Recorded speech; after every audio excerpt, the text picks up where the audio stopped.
Bonjour à toutes et à tous, je m'appelle Mathieu Silva Santos, je suis responsable de la clientèle privée chez Goodvest. Et aujourd'hui dans cette vidéo, on voulait revenir justement sur comment justement la finance pouvait avoir un rôle important dans la transition écologique. Très souvent on pense que son argent dort sur son compte bancaire. En fait pas du tout. Et là, vraiment la question à se poser c'est est-ce que vous savez réellement ce que finance votre épargne?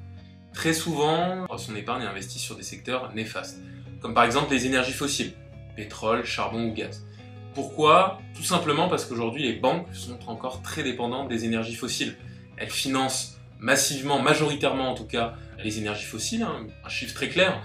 Aujourd'hui, 70% des financements énergétiques totaux sont dirigés vers les énergies fossiles. Autre exemple, en termes d'investissement, quand 1 euro est investi dans les énergies renouvelables, on va avoir 8 euros qui vont être investis encore dans les énergies fossiles. Donc, preuve qu'il y a encore une réelle dépendance des banques envers justement ce type d'énergie. Donc en fait, notre épargne émet énormément. Par exemple, à titre d'indication, notre épargne moyenne est plutôt investie sur une trajectoire de réchauffement climatique de 4 degrés, et en termes d'émissions de CO2, ça représente à peu près 11 tonnes de CO2 en moyenne.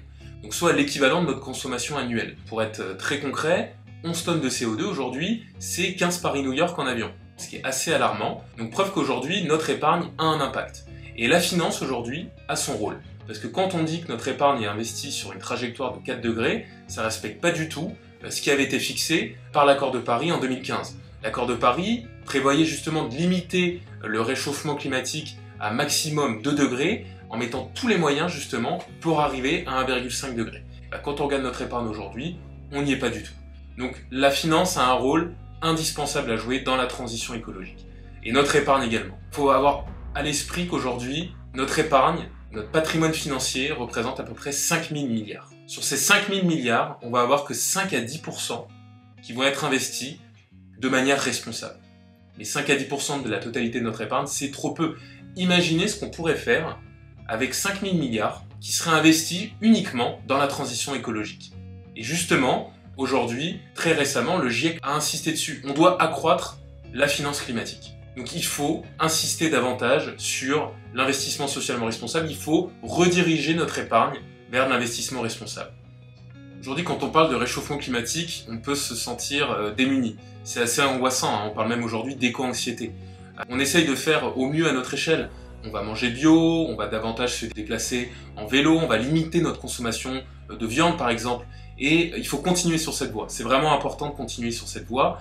Et l'idée de cette vidéo, justement, c'est de vous fournir un nouveau moyen d'agir justement à notre échelle. Parce que, comme je l'ai expliqué dans cette vidéo, l'épargne a un impact. Et c'est important, en parallèle de toutes nos actions qu'on va mener, de justement agir sur son épargne et sur ses investissements. Comment faire? Concrètement, comment on peut agir? C'est le rôle des institutions financières et bancaires de se réinventer, de faire évoluer leur modèle. On voit que ça évolue dans le bon sens. Peut-être un peu trop lentement, mais on voit que ça évolue. Mais il y a plusieurs points quand même à améliorer.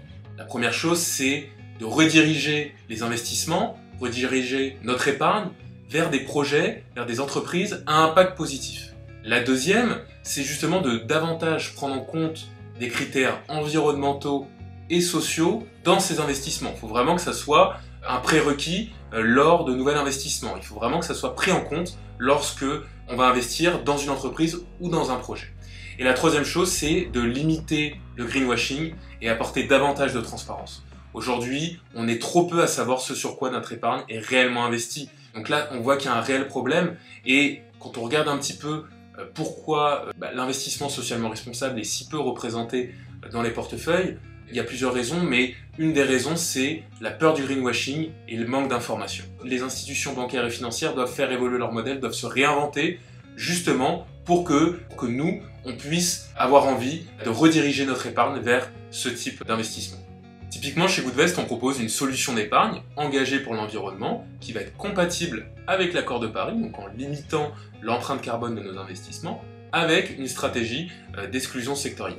Et on reçoit énormément de questions justement sur l'impact de nos investissements, sur l'impact de notre épargne, et ça nous tient réellement à cœur, nous, de vous renseigner sur tous ces sujets-là, de vous répondre et de prendre du temps en tout cas pour y répondre, pour rendre ça justement le plus concret possible, le plus compréhensible possible, et surtout accessible à toutes et à tous. Parce que justement, vous avez le droit de savoir ce sur quoi votre épargne est investie, et parce que vous avez le droit de choisir finalement vos investissements et la finalité de votre épargne. Ce qu'il faut retenir de cette vidéo en 3 points, c'est déjà que notre épargne a un impact. Donc en parallèle de nos actions quotidiennes, on peut également agir au travers de son épargne.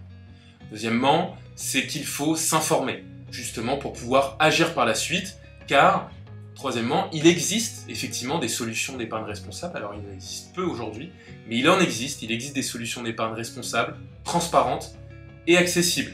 Et ça, c'est quand même une bonne nouvelle pour la planète.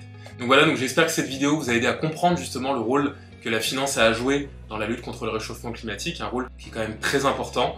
Donc n'hésitez pas à liker cette vidéo, à regarder les précédentes et à vous abonner également pour ne pas rater les prochaines vidéos qu'on pourra sortir. Voilà, je vous dis à bientôt et merci à toutes et à tous.